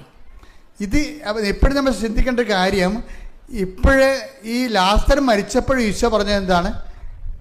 ഈ രോഗം മരണകാരണമല്ല, ദൈവത്തിൻ്റെ മഹത്വം വെളിപ്പെടാനുള്ളതാണ്. അപ്പോൾ മഹത്വം വന്നില്ലേ? ഇല്ലേ? മോശം കാര്യത്തിനും മഹത്വം എന്നാണ് ഈശോനെ അഡ്രസ്സ് ചെയ്യണത്. ഇനി ഇപ്പോഴും മാതാവ് എന്താ ചോദിച്ചിരിക്കണത്? അവർക്ക് വീഞ്ഞില്ല എന്ന് പറയുമ്പോൾ എന്താണ്? ഇപ്പം നിങ്ങളുടെ വസ്തു വിൽക്കണില്ല, നിങ്ങൾ കല്യാണം ഒക്കണില്ല, നിങ്ങൾക്ക് മക്കളില്ല എന്ന് പറയുമ്പോൾ നമ്മൾക്ക് നല്ല ബോധമില്ല എന്നുണ്ടെങ്കിൽ നമ്മൾ ആ സബ്ജക്റ്റ് വൈസായിട്ടായിരിക്കും അതിനൊക്കെ സമീപിക്കണത്. പക്ഷേ റീഡ് ചെയ്യണത് സ്വർഗമെന്ന് റീഡ് ചെയ്യണത് അങ്ങനെയല്ല. എന്താ ചെയ്യണത്? അമ്മ പ്രാർത്ഥിച്ചത് എന്താണ്? പിതാവേ, ഈ ഒരു അടയാളം വഴി അങ്ങയുടെ മകൻ്റെ നാമത്തെ അങ്ങ് മഹത്വപ്പെടുത്തണമേ എന്നതാണ്. അപ്പം അങ്ങനെ മഹത്വപ്പെടുത്തണം ചോദിച്ചു കഴിഞ്ഞാൽ പിന്നെ ടൈം ഷോർട്ടൺ ചെയ്യും. എന്താ കാര്യം? ഈശോയ്ക്ക് 12:28 ടൈം ഷോർട്ടൺ ചെയ്തില്ലേ? ഇതാ ഞാൻ മഹത്വപ്പെടുത്തുന്നു, ഇനിയും മഹത്വപ്പെടുത്തുന്ന പറഞ്ഞത് എന്താണ്? ആ മഹത്വപ്പെടുത്തുന്നത് ചോദിച്ചതുകൊണ്ടാണ്. മനസ്സിലായില്ലേ? എപ്പോഴും നമ്മൾ ശ്രദ്ധിക്കേണ്ട ഇതാണ്, നമ്മളുടെ ഓരോ വിഷയത്തിലും അതിൻ്റെ ബേസിക് എന്ന് പറയുന്നത് ദൈവത്തിൻ്റെ മഹത്വമായിരിക്കണം. പറഞ്ഞാൽ മനസ്സിലായില്ലേ? അല്ല നിങ്ങളുടെ ഇപ്പോൾ ആ ജോലി നിങ്ങൾ വിചാരിച്ച ജോലി കിട്ടിയില്ല, അപ്പോൾ നിങ്ങൾ ഇതിനോട് അളിഞ്ഞ മോന്ത്യമായിട്ട് പോയി ഇട്ട പാമ്പ് കിടക്കണ പോലെ കടല ചുരുണ്ടി കൂടി ഭക്ഷണം കഴിക്കത്തില്ല, ഇങ്ങനെയുള്ള അലവലാദികൾ വന്നിട്ട് ഉടമ്പടി എടുക്കേണ്ട ഒരു കാര്യമില്ല. ഉടമ്പടി ഇത്തിരി സബ്ലിമേറ്റ് ആയിട്ടുള്ള ആധ്യാത്മിക നിലവാരമുള്ള ആൾക്കാർക്കുള്ളതാണ്. കാര്യം അത് മഹത്വത്തിൻ്റെ പ്രാർത്ഥനയാണ്. അല്ലാതെ ഒരു ദിവസം നോക്കിയപ്പോൾ അന്ന് നമുക്ക് കുറേ പ്രാർത്ഥിച്ചതല്ലേ, നിലത്തിരി മാറി പച്ചത്തിരിയും കഴിഞ്ഞ്. അപ്പോൾ ആൾക്കാർ ഈ മരുന്ന് കുടിക്കണ പോലെയാണേ. ഈ പണ്ട് ഔൺസ് കുപ്പിയൊന്നും സാധനം ഉണ്ടായിരുന്നില്ല. അപ്പോൾ ഔൺസ് കുപ്പിയൊന്നും ഈ സർക്കാർ ആശുപത്രി ഇപ്പോൾ ഞാനും പണ്ട് പോയിട്ടുള്ള കുഞ്ഞുനാളിൽ സർക്കാർ ആശുപത്രി പോകുമ്പോൾ എല്ലാത്തിനും കൂടി അവർ ഒറ്റ കുപ്പി ഉണ്ടാക്കത്തുള്ള അവിടെ. അത് കമ്പൗണ്ടറാണ് കൊടുക്കണം, കോമ്പൗണ്ട് ചെയ്ത് തന്നെ ആൾ. അയാൾ അവിടെ നിന്ന് ഇവിടുന്ന് പൊടിയൊക്കിയിട്ട് കുലുക്കിയിട്ട് നമ്മുടെ ഔൺസ് കുപ്പിയെ തരും. വീട്ടിൽ വന്ന് വെച്ചിട്ട് ഔൺസ് കുപ്പിയിൽ ഇങ്ങനെ കണക്കുണ്ടാകും, 1, 2, 3 ഔൺസ്, 2 ഔൺസ്, 3 ഔൺസ്. ഇപ്പം കുപ്പി അങ്ങനെ ഉണ്ടോയെന്ന് അറിയത്തില്ല. അപ്പോൾ എന്നിട്ടിത് കുടിച്ചിട്ട് ഞാൻ തന്നെ ഓർക്കും, ഇത് പകുതി ആകുമ്പോൾ 2 ഔൺസ് കുടിച്ചിട്ടുണ്ട്, എന്നിട്ട് വയറ്റ് ക്ഷീണം മാറില്ല, ചുവ മാറിയില്ല.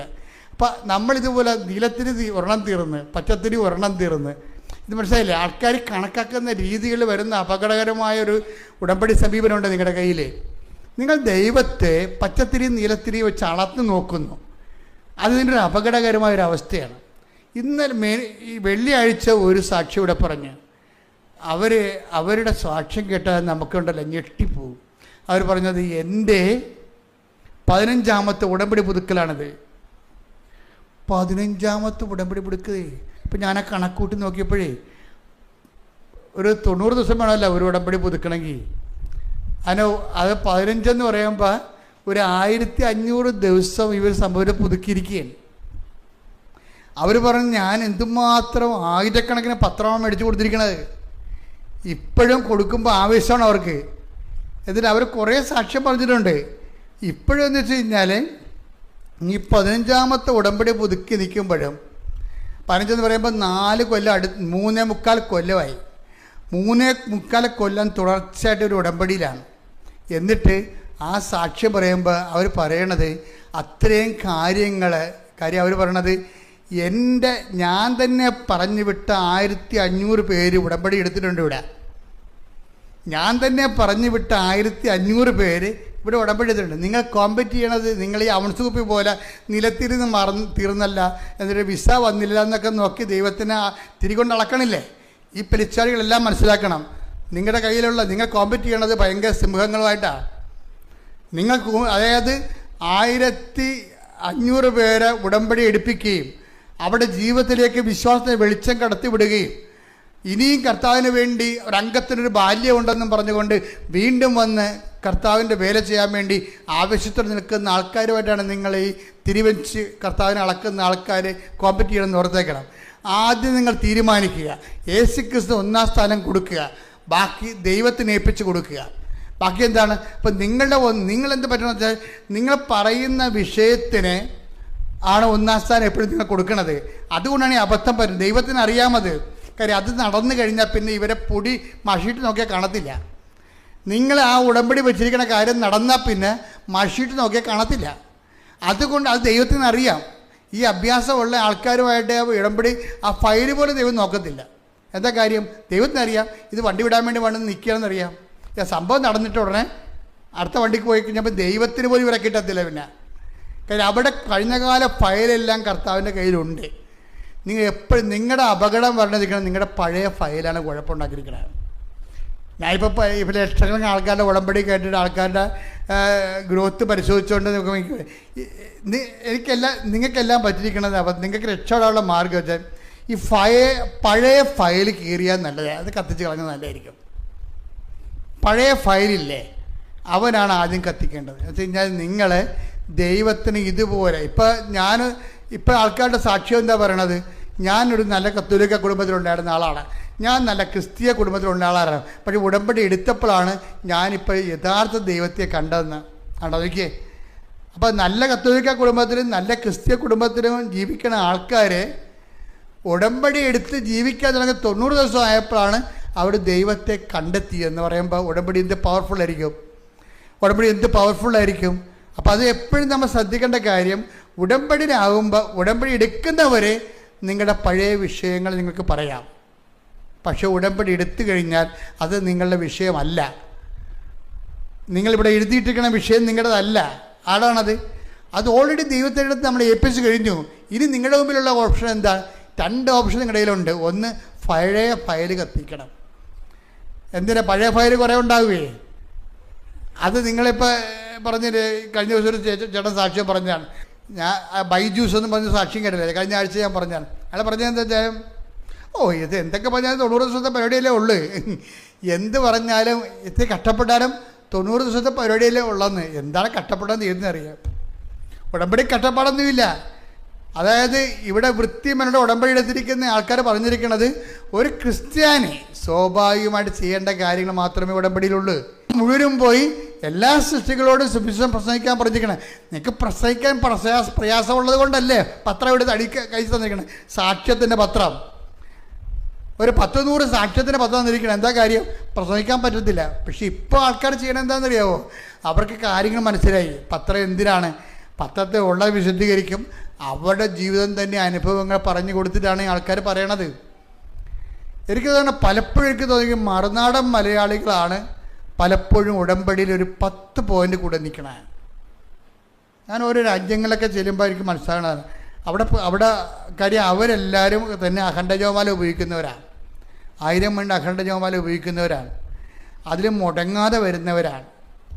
അതുപോലെ മാതാവിൻ്റെ എല്ലാ ദിവസവും അതുപോലെ തന്നെ ആചരിച്ചു പോകുന്ന കൂട്ടായ്മകൾ നമുക്ക് മിക്ക രാജ്യങ്ങളും പല രാജ്യങ്ങളും ഉണ്ട്.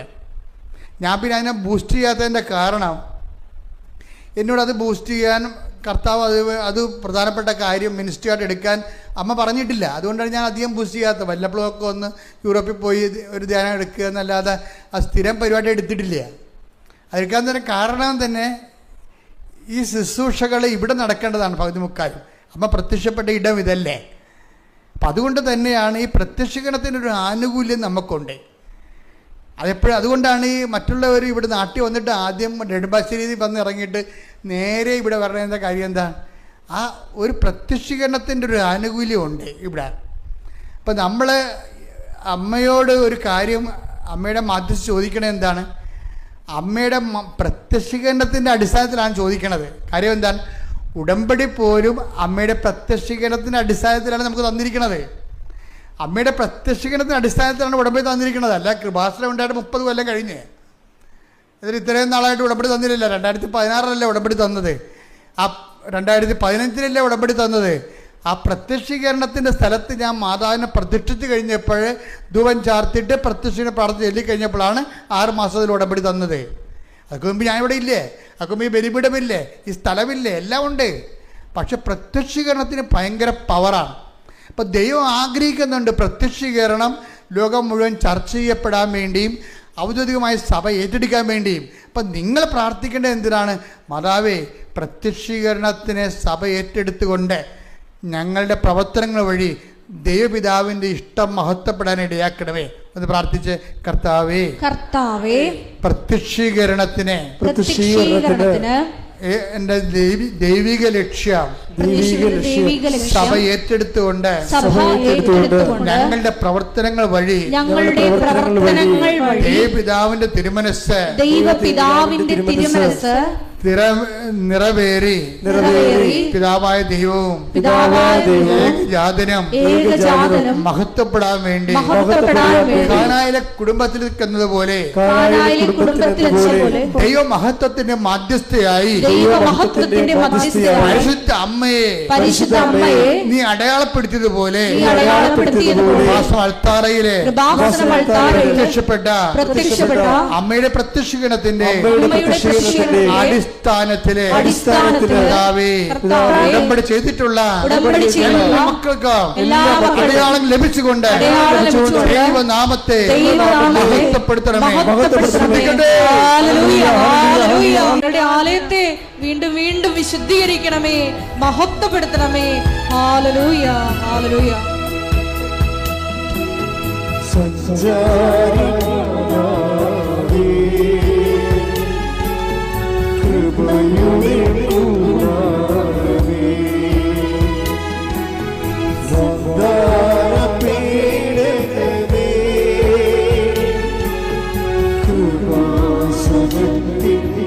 Yeah.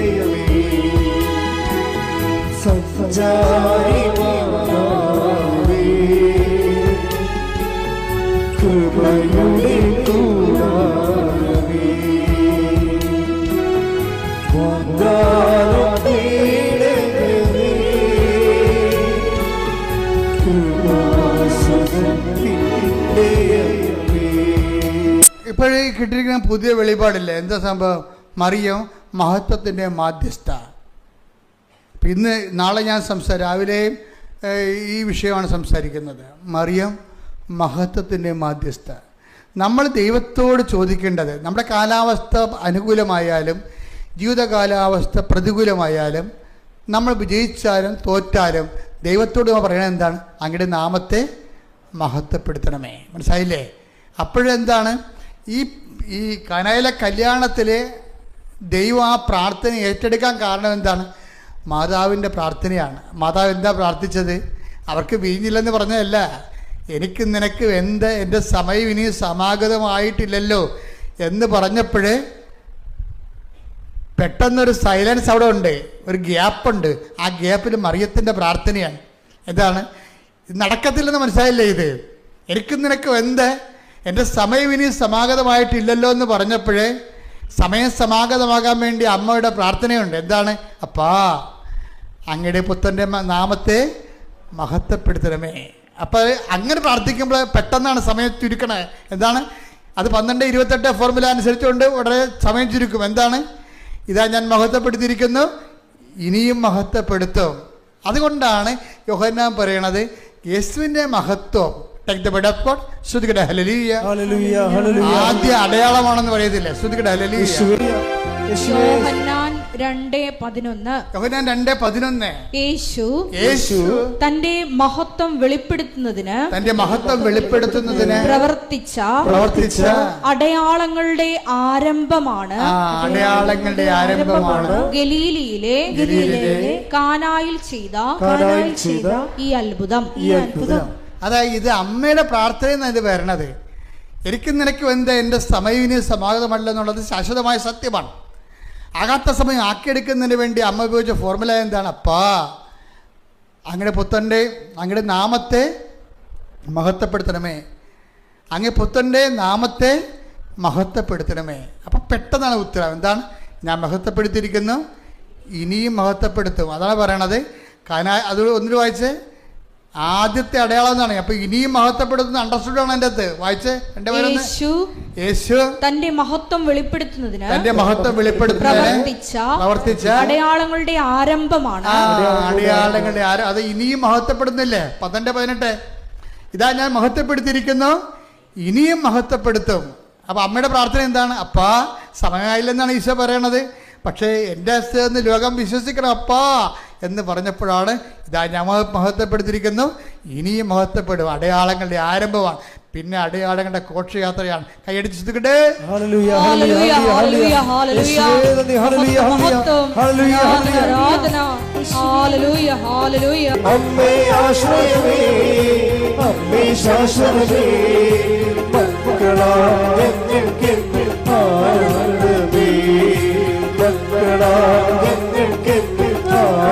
രണ്ട് കൈകൾ ഉയർത്തി ശ്രദ്ധിക്കട്ടെ. Hallelujah, hallelujah. എല്ലാവരും ശബ്ദത്തോടെ ശ്രദ്ധിക്കട്ടെ. ഹല്ലേലൂയ. യേശുവേ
രോഗമുള്ളിടത്ത് വലുത് നമ്മുടെ കൈകൾ വെച്ച് പ്രാർത്ഥിക്കുന്ന സമയമാണ്. കർത്താവിൻ്റെ വചനങ്ങൾ കർത്താവ് പറഞ്ഞതിന് ശേഷമാണ് എപ്പോഴും രോഗികളെ കർത്താവ് സുഖപ്പെടുത്തി. ബൈബിൾ നോക്കിയാൽ മനസ്സിലാകും, എപ്പോഴെല്ലാം കർത്താവിന് വചനപ്രഘോഷണം കഴിയുമ്പോഴാണ് കർത്താവ് രോഗികളെ സ്പർശിച്ച് പ്രാർത്ഥിക്കുന്നത്. അതുകൊണ്ടാണ് ഈ വചനപ്രഘോഷണം രോഗസൗഖ്യ പ്രാർത്ഥന ഒരുമിച്ച് പോകാൻ കാരണം. അത് നമ്മളാരും ഉണ്ടാക്കിയെടുത്തതല്ലത്, ബൈബിളിൽ അങ്ങനെയാണ് ഉള്ളത്. അതുകൊണ്ട് തന്നെ ആ വചനത്തെ വിശ്വസിക്കുന്ന എല്ലാവരെയും കർത്താവ് സുഖപ്പെടുത്തും. അതിന് പ്രത്യേകിച്ച് ഒരു പരിഗണനയുമില്ല. ആർക്കാണ് വിശ്വസിക്കാൻ കഴിയുന്നത് അവരെല്ലാം കർത്താവ് വിശ്വസിക്കും. ഒന്ന് ആദ്യം തന്നെ നമ്മുടെ വിശ്വാസം ഒന്ന് നിങ്ങൾ വിശ്വാസപ്രമാണം ചൊല്ലിക്കേ, ഒന്ന് ചൊല്ലിക്കൊടുത്തേ.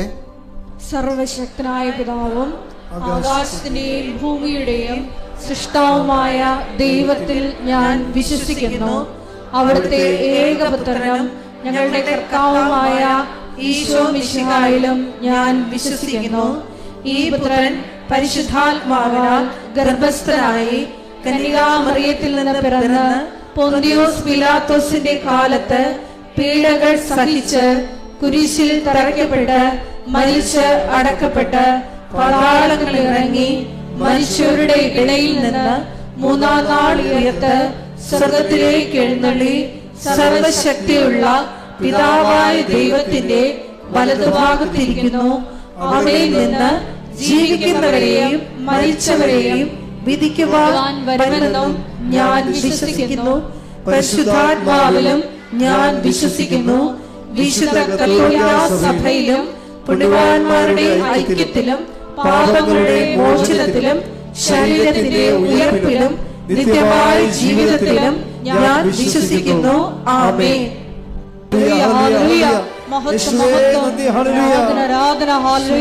കർത്താവ് രോഗികളെ സുഖമാക്കുന്ന സമയമാണിത്. നിങ്ങൾ ശ്രദ്ധിച്ചുകൊണ്ടിരുന്നാൽ മാത്രം മതി. കർത്താവേ, നിന്റെ ഉന്നതമായ നാമത്തിന് സ്വസ്ഥം ചെയ്യുന്നു. കർത്താവേ, നിന്റെ വിശുദ്ധ പൗരോഹിത്യത്തെ മഹത്വപ്പെടുത്തുന്ന പ്രാർത്ഥിക്കുന്നു. കർത്താവേ, സഭയിലുള്ള സാന്നിധ്യത്തെ പ്രകടമാക്കണമെന്ന് പ്രാർത്ഥിക്കുന്ന കർത്താവിൻ്റെ തിരുമുറുവാർന്ന വലതുകരം, അണിപ്പെടുതാറുന്ന അത്ഭുതകരം, ഉച്ചമുതൽ ഉള്ളംകാൽ വരെ കർത്താവെ ഓരോ മകൻ്റെ മേലും ഓരോ മകളുടെ മേലും വയ്ക്കണമെന്ന് പ്രാർത്ഥിക്കുന്നു. തീർത്ഥാടനത്തിൽ പ്രാർത്ഥിക്കുന്നവർ, ഓൺലൈനിൽ പ്രാർത്ഥിക്കുന്നവർ, എപ്പോൾ പ്രാർത്ഥിച്ചാലും ഈ പ്രാർത്ഥന അടിപ്പിണർ പോലെ വൈദ്യാഘാതം പോലെ ദൈവികമായ ശക്തിയാൽ അവർക്ക് കർത്താവിൻ്റെ വിശുദ്ധമായ രക്തം അവിടെ ഓരോ കോശങ്ങളിലും പെസുകളിലും ഞരമ്പുകളിലും ഉച്ചമുതൽ ഉള്ളംകാലം വരെ നിറയട്ടെന്ന് പ്രാർത്ഥിക്കുന്നു. യേശുവിൻ്റെ ഉന്നതമായ നാമത്തിൽ മാരക രോഗങ്ങൾ, തീരാവ്യാധികൾ, ജീവ ദുരിതങ്ങൾ, ജീവ തടസ്സങ്ങൾ യേശുവിൻ്റെ നാമത്തിൽ മാറിപ്പോകട്ടെ. ശ്രുതികട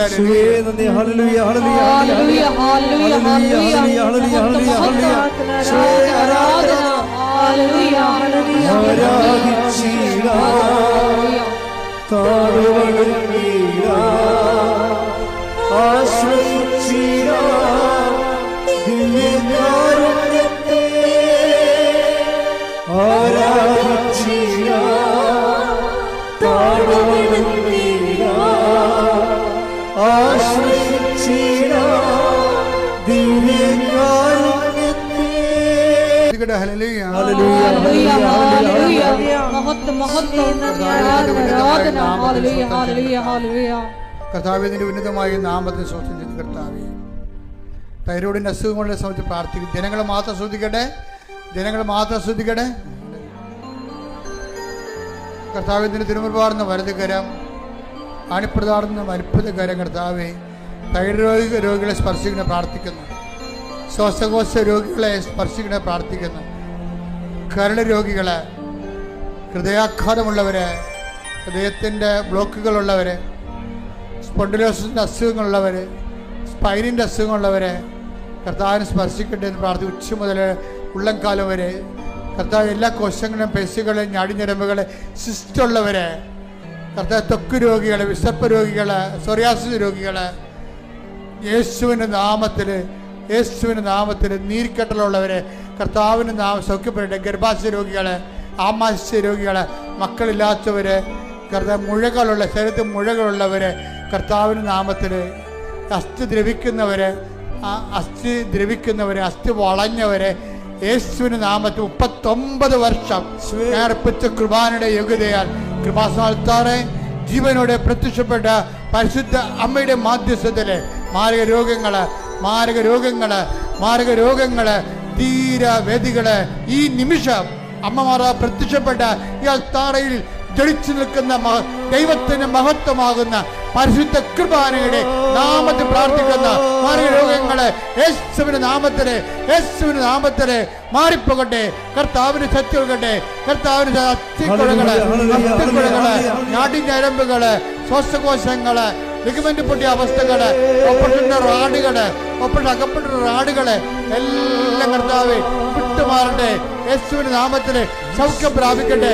സമാധാനം ഇല്ലാത്തവര്, ഡിപ്രഷൻ രോഗികള്, ആത്മഹത്യ കുറിച്ച് ചിന്തിക്കുന്നവര്, അതിലെല്ലാം പരാജയ ഭീതിയുള്ളവര് യേശുവിന്റെ നാമത്തില് മാറിപ്പോകട്ടെ. ഹല്ലേലൂയ, ഹല്ലേലൂയ, ഹല്ലേലൂയ, ഹല്ലേലൂയ. മഹത്വം, മഹത്വം. ദൈവപിതാവേ നന്ദി, ദൈവപിതാവേ മഹത്വം.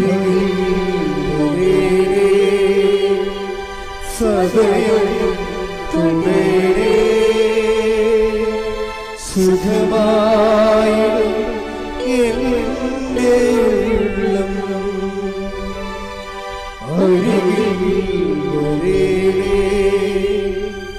സദയം തുടരേ സുഖമായി എൻ്റെ ഉള്ളം. എൻ്റെ മക്കളെ, ജോലിയില്ലാത്തവരെ, ജോലിക്ക് വേണ്ടി ശ്രമിച്ചുകൊണ്ട് അത് പലപ്പോഴും പരാജയപ്പെട്ടു പോയവർ, ടെസ്റ്റിൽ തോറ്റുപോയവർ, ഇൻ്റർവ്യൂ തോറ്റുപോയവർ, പലതും കഴിഞ്ഞതിന് ശേഷം വിജയകരമായി തീർന്നിട്ടെങ്കിലും ജോലിക്ക് വേണ്ടിയുള്ള ലെറ്റർ കിട്ടാത്തവരെ, അവർക്ക് വേണ്ടി പ്രാർത്ഥിക്കുന്ന സമയമാണ്. വീടില്ലാത്തവരെ,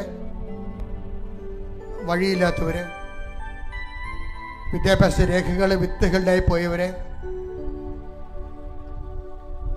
എക്സ്പീരിയൻസ് സർട്ടിഫിക്കറ്റ് കിട്ടാത്തവരെ, അത് നൽകപ്പെടാത്ത അവസ്ഥകള്, ഉന്നതമായ വിദ്യാഭ്യാസത്തിന് വേണ്ടി ശ്രമിക്കുന്നവരെ, മക്കൾക്ക് വേണ്ടി പരിശ്രമിക്കുന്നവരെ, എല്ലാ മേഖലയിൽ ആരെല്ലാം എന്തെല്ലാം കാര്യങ്ങൾക്ക് വേദനിച്ച് പ്രാർത്ഥിക്കുന്നുവോ, കേസുള്ളവരെ, പോലീസ് കേസുകൾ, കോടതി കേസുകൾ, വസ്തു വിൽപ്പനയുമായി ബന്ധപ്പെട്ട കേസുകൾ, ജപ്തി നടപടികൾ, യാത്രാ തടസ്സങ്ങൾ, യാത്രാ ക്ലേശങ്ങൾ, യാത്ര ചെയ്യാൻ പറ്റാത്ത അവസ്ഥകൾ എല്ലാം യേശുവിൻ്റെ നാമത്തിൽ 39 വർഷം അർപ്പിച്ച കൃപായുടെ യുഗതയാൽ കൃപാസ്ഥാനത്താറെ ജീവനോടെ പ്രത്യക്ഷപ്പെട്ട പരിശുദ്ധ അമ്മയുടെ മാധ്യസ്ഥത്തിൽ ഈ അൽത്താരയിൽ നടന്ന 10,000 ആരാധന ശക്തിയാൽ എല്ലാ ബന്ധനങ്ങൾ യേശുവിൻ്റെ നാമത്തിൽ അഴിഞ്ഞു മാറട്ടെ. ശ്രുതികട ഹല്ലേലൂയ, ഹല്ലേലൂയ, ഹല്ലേലൂയ, ഹല്ലേലൂയ. യേശുവേ നന്ദി, ഹല്ലേലൂയ, ആരാധന, ഹല്ലേലൂയ, ഹല്ലേലൂയ.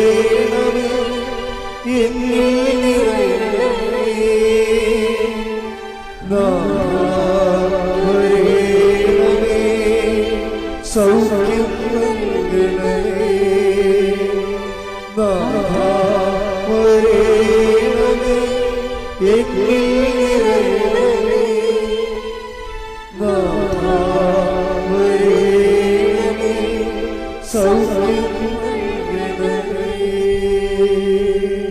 മുട്ടനിക്കുക. മൗനമായി പ്രാർത്ഥിക്കേണ്ട സമയമാണ് കേട്ടോ. അച്ഛൻ എന്തെങ്കിലും കാര്യങ്ങൾ ഉൾപ്പെടുത്തിയിട്ടില്ലെന്നുണ്ടെങ്കിൽ നിങ്ങൾക്ക് നിങ്ങളുടേതായിട്ടുള്ള പ്രാർത്ഥന മാതാവിൻ്റെ പ്രത്യക്ഷീകരണത്തിൻ്റെ അൾത്താരയിൽ ഈശോ ദിവ്യകുർബാന എഴുന്നള്ളി നിൽക്കുന്ന ദൈവികമായ ആരാധന നിമിഷങ്ങളിൽ നിങ്ങൾ മുട്ടുകുത്തി പ്രാർത്ഥിക്കുകയാണ്. ഈ വിഷയത്തിന് ദൈവിക തീരുമാനം ഉണ്ടാകും. ഓൺലൈനുള്ളവരും അതേ ഫീൽഡിലാണ് പ്രാർത്ഥിക്കേണ്ടതെന്ന് അഭ്യർത്ഥിക്കുന്ന. ഒരിക്കൽ കൂടി മരിയൻ ഉടമ്പടിയിൽ സമർപ്പിച്ചിരിക്കുന്ന എല്ലാ വിഷയങ്ങളും ദൈവമാതാവിൻ്റെ മധ്യസ്ഥതയിൽ ദിവ്യകാരുണ്യ സന്നിധിയിൽ സമർപ്പിച്ച് നമുക്ക് ഒരു നിമിഷം മൗനമായിട്ട് പ്രാർത്ഥിക്കാം. ഈശോയെ, ഞങ്ങളിപ്പോൾ കടന്നുപോയിക്കൊണ്ടിരിക്കുന്ന എല്ലാ ദുരിത സാഹചര്യങ്ങളെയും ദൈവ മഹത്വ രൂപാന്തരീകരണമാക്കി മാറ്റണമേ എന്ന് പ്രത്യേകമായിട്ട് പ്രാർത്ഥിക്കുന്നു. കാനായിലെ ആദ്യ അത്ഭുതത്തിൽ ദൈവമാതാവ് മധ്യസ്ഥം വഹിച്ച് ദൈവമഹത്വം വെളിപ്പെടുത്താനുള്ള ആദ്യത്തെ അടയാളം പ്രവർത്തിച്ചതുപോലെ ഞങ്ങളുടെ ജീവിത വിഷയങ്ങളിലും ഇടപെട്ടുകൊണ്ട് യേശുനാമ മഹത്വത്തിനായി അവയും പുതുവീഞ്ഞാക്കി രൂപാന്തരപ്പെടുത്തണമേ എന്ന് പ്രാർത്ഥിച്ചുകൊണ്ട് നമുക്ക് ശിരസ് നമിച്ച് ദിവ്യകാരുണ്യനാഥന്റെ ആശീർവാദം സ്വീകരിക്കാം. പരിശുദ്ധ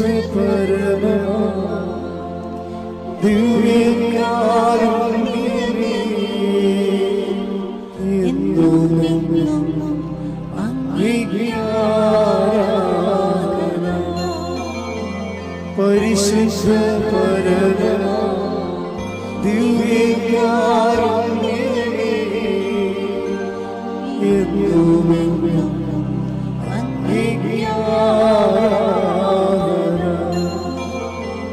പരിശുദ്ധ പരമ ദിവ്യ